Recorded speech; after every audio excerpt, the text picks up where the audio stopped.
I was the best BDR at my company for 16 months. I exceeded my quota by 147% on average. I didn't go to college. I had no experience, and I'm an account executive now.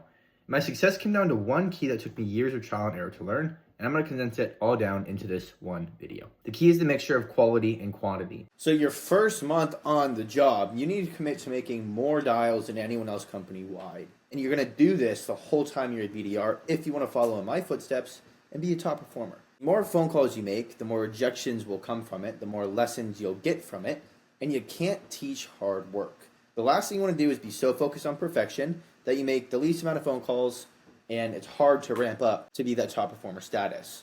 Quantity first, quality will come with quantity. Through these examples, I'm going to use some exaggerated numbers where the percentages are going to be way varied off from what yours are going to be on the job, but just for understanding's sake, for you to understand how this works and how you can combine these two to never miss your quota like I did, okay? So here's an example of a volume first sales rep. They make 100 calls because they're so focused on volume, they make 100 calls in one day, and they book one meeting that day. Their call to meeting ratio is 1%. They didn't spend a whole lot of time qualifying the list they're calling. They kind of just went with what the company gave them, or they just pulled random filters on ZoomInfo if you have to make your own list. And they're not as effective on converting the conversations into meetings once they get them on the phone. So 100 to 1, okay? Here's an example of a quality first rep. Keep in mind, I'm advising you to be this guy first. You don't want to start here because it's really hard to revert it. If you're a quality first rep, you might make 50 dials in one day, okay? This is us right here. 50 dials in one day to book that one meeting. And it seems like less work, but this is all in a day's work. The reason why the quality first rep was only to make 50 dials but still book one meeting is because they overqualified their list. They made sure everyone they were calling was a good fit, it was a great company, and they're really effective on the phone. So their call to meeting ratio is 2%. We both ended up at one meeting at the end of the day, except this person spent more time on prospecting, they're a little more effective on the phone, and this person spent less time, but they both worked 8 hours, okay? Both putting in the same amount of work technically. But it's a lot harder to call 100 people back to back than it is to call 50, okay? As I mentioned in my intro, I didn't go to college or have any experience, and I broke into the sales world. I was working in warehouses. I had no college degree. I was doomed. And it took me 6 months of trial and error to land this job. A ton of creativity on how to stand out, how to position myself in interviews. How the hell did I beat somebody with experience and a college degree to land this job? If you want to skip the trial and error and figure out how you can follow in my footsteps, follow the exact same process I followed to break in, check out the community link below. It's completely free. I put it together to help my past self that didn't have my future self as a resource. So if you're on your job hunt, it's a no-brainer. Go check it out. Now, this is where you're going to be over time. If you start as the volume first rep and you keep the activity high, you're going to stay at 100 calls. But over time, you're going to learn so many lessons from those increased rejections, and you're going to learn how to prospect better accounts faster so you can make 100 good dials to good people in one day. You're going to end up booking 2 meetings. You're combining the volume with the quality to be the top performer.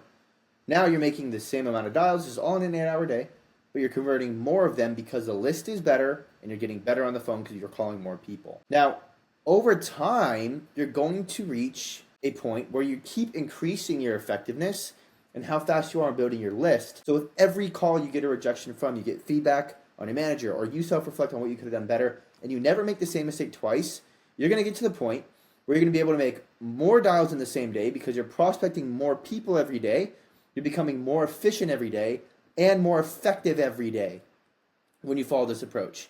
If you keep the activity high, you improve every dial and you improve your quality, you're going to keep activity high, improve the quality of your phone calls, and you increase your effectiveness and efficiency. That's the key to success.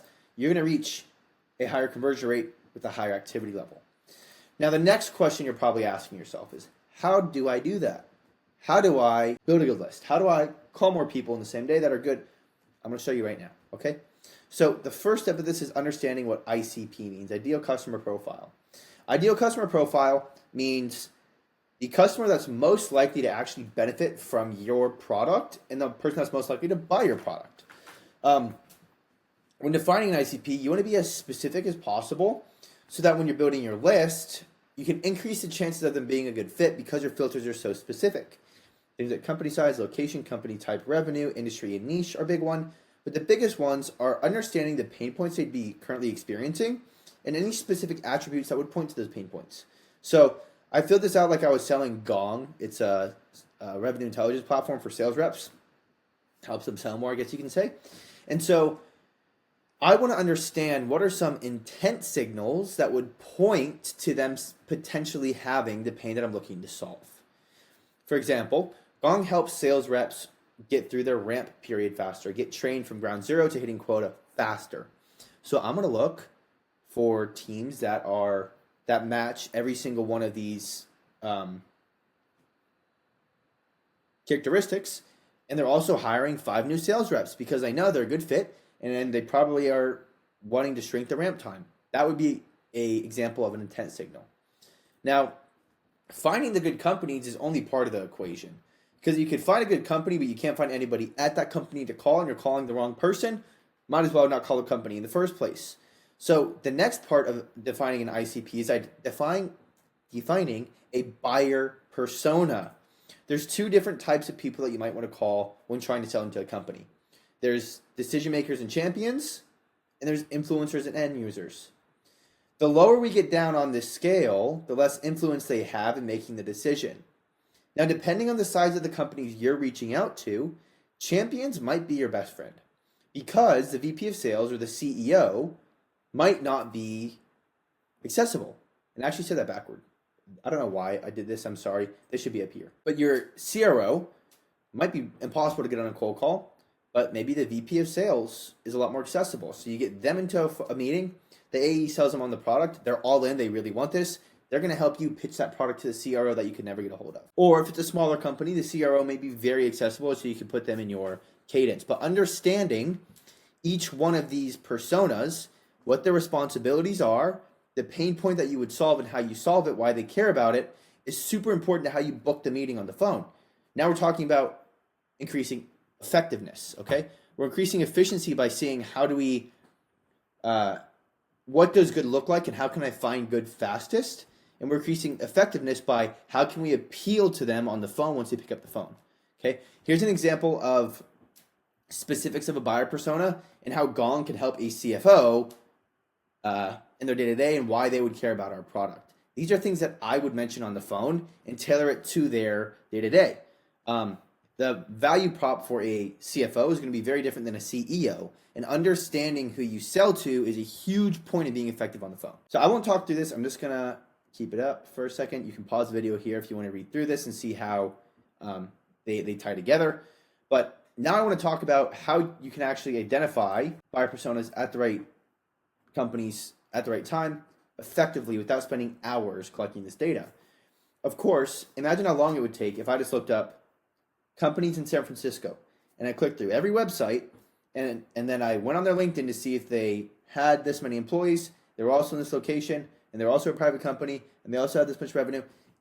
It'd be a game of luck. So luckily, there are softwares out there that help us pull company data. It's called a sales data platform, so we don't have to do the manual scraping. It's like a very popular one's called ZoomInfo or Apollo.io. And so you can run a list of companies to find companies that fit these filters. But every company on there isn't a great company. And that was a mistake I made when I first started. I thought that every company on that filter, it was 100% accurate, they're a great person to call. False. You want to make sure that there's intent at these companies for them to want to buy your product.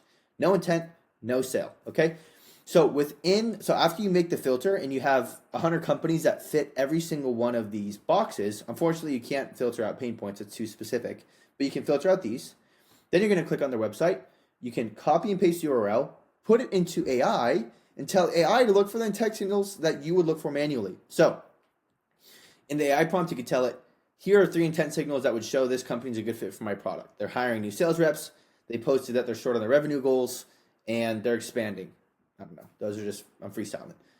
You would paste the URL into the AI chatbot, hit enter, and it would show you whether or not they had those 3 intent signals in the last 12 to 18 months that you could then use in your outreach, okay? So using AI to find the intent in everything and the filters for the companies, and the platforms to find the companies that fit these filters. I hope you were taking notes because that was a lot. And if you're on your job hunt, I actually, as I mentioned earlier, put the community in link below that has a guide of the steps that I followed to a T to land this job without going to college or having any experience. And it takes a lot of creativity. It's a lot more than just tweaking your resume and sending in an application. So if you want it, if you're on a job hunt, check it out. Follow me every Saturday. I post stuff like this. God bless you in your job hunt, and I'll see you next weekend.